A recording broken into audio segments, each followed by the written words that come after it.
Good morning to you all. Hope you are fine this morning.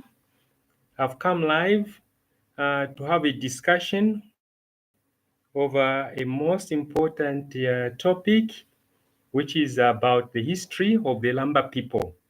Because a lot of people have got a lot of misconception with regard to the people who are called the Lambas. Now, in this presentation, we're going to look at three aspects.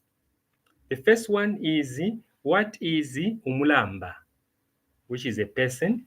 And then the second one is ubulamba, which are the attributes that makes up a person who is lamba. And finally, we are going to look at ilamba. Now, let's belongs to a different tribe. That person qualifies to be lamba. The Lamba people are found in two countries. That is the Democratic Republic of the Congo and Zambia. In Zambia, Lambas are found in the Copperbelt province, part of Northwestern province, and part of Central province of Zambia. In Katanga, Lambas are found from Sakanya, stretching up to Kolwezi in Lualaba province in length, and in width from Likasi to Kipushi. This land are covered by the people who are Lambas. Lambas are the central Bantu. We have heard a lot of stories saying that Lamba are this, Lamba are that, but the fact is Lamba are the central Bantu. Now, what is Ulamba? Ulamba are attributes of a Lamba person that I had already alluded to. And among them is humility. Lamba people are very, very humble people. They've got that as their attribute. And also truthfulness, honesty is promoted to those who are brought up in the culture of Ubulamba. Now let's talk about the ilamba.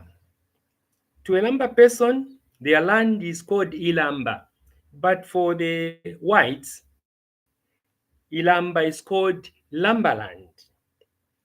Well, the Lambaland has 15 chiefs in the Copperbelt province. Gazetted chiefs in the Copperbelt province are 15 chiefs. And there are 8 chiefs in the Democratic Republic of the Congo. And there are 4 chiefs in Northwestern province in the Mushindamo district.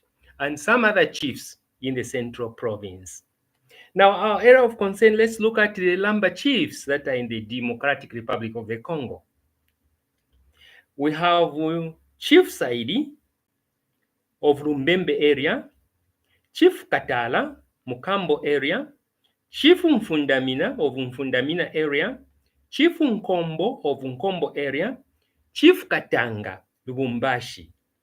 Of interest to note is that even the name of the province Katanga comes from the Lamba chief, who is the chief in Lubumbashi, Chief Katanga. That's where the name Katanga came from. And then there is Chief Sakanya in the Sakanya near Ndola, Chief Kaponda, whose area starts from Kipushi, it stretches up to Kolwezi. And then there is Chief Unshindaika in Irikasi, is the last but not the least. Those are the chiefs that are in the Democratic Republic of the Congo. Now let's come to Zambia. Zambia, we have Chief Mushiri. The government has designated him as senior chief, but to Lambas, Mushiri is the paramount chief of all Lambas, be it in Zambia or the Democratic Republic of the Congo. And then there is also Chief Lesa. Chief Nselenge is in the DRC, is one of the big chiefs there.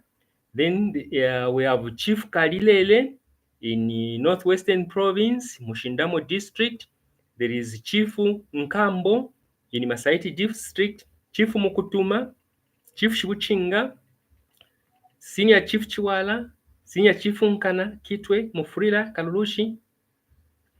And then Chief Nkana is one of the very senior chiefs, according to the hierarchy of the Lamba chiefs.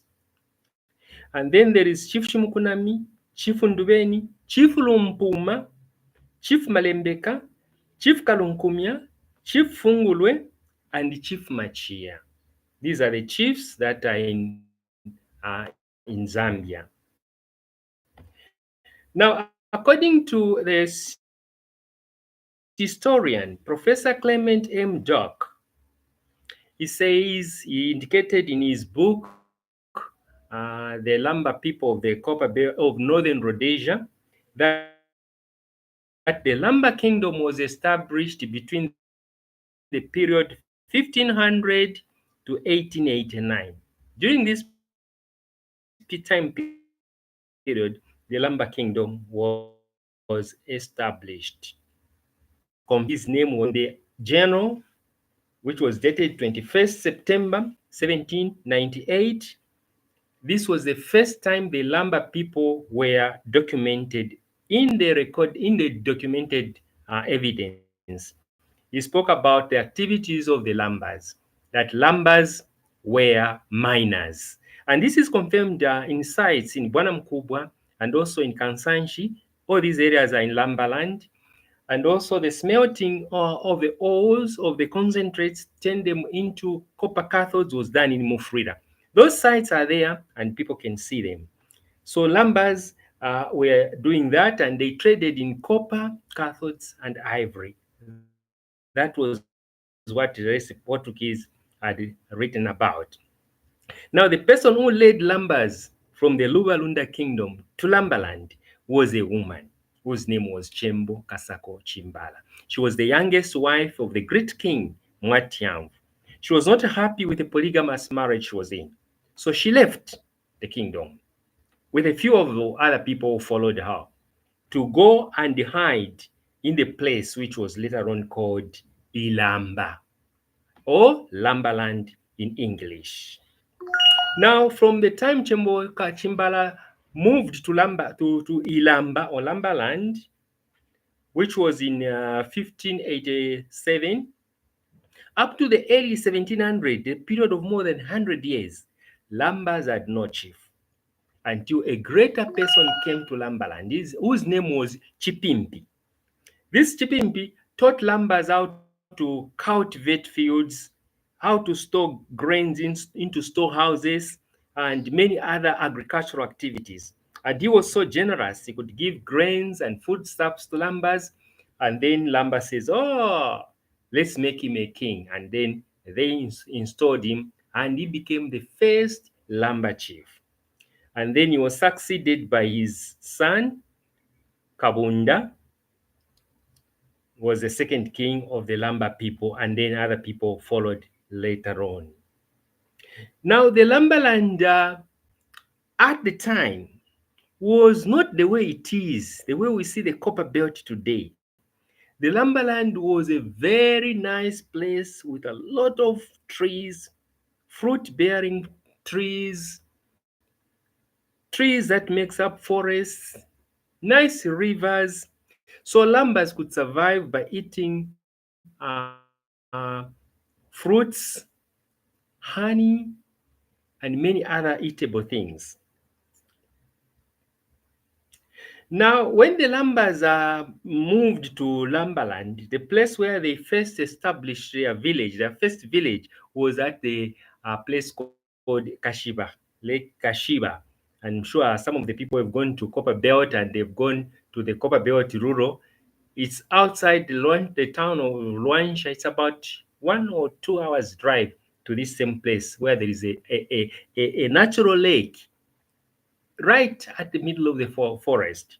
And this is where Lamba had their first village. And then they started spreading northward, eastward, southernward, all directions.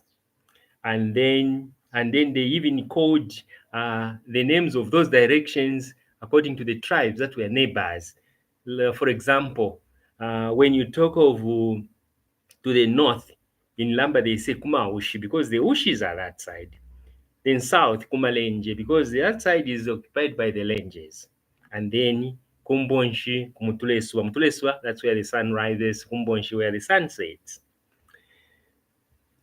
The whites, Lambas first encountered the whites in the 1700s. You know, they were the early ones to encounter whites.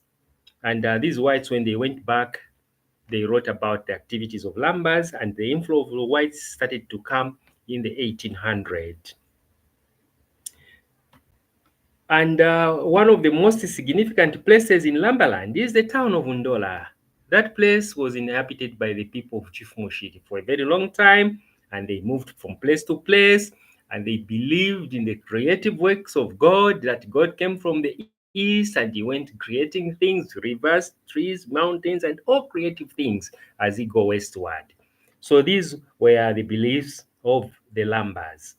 Well, this is what we can talk about today, about the Lambas. Next time, we are now going to talk about the origin of Lambas, where Lambas came from, the Lubalunda kingdom.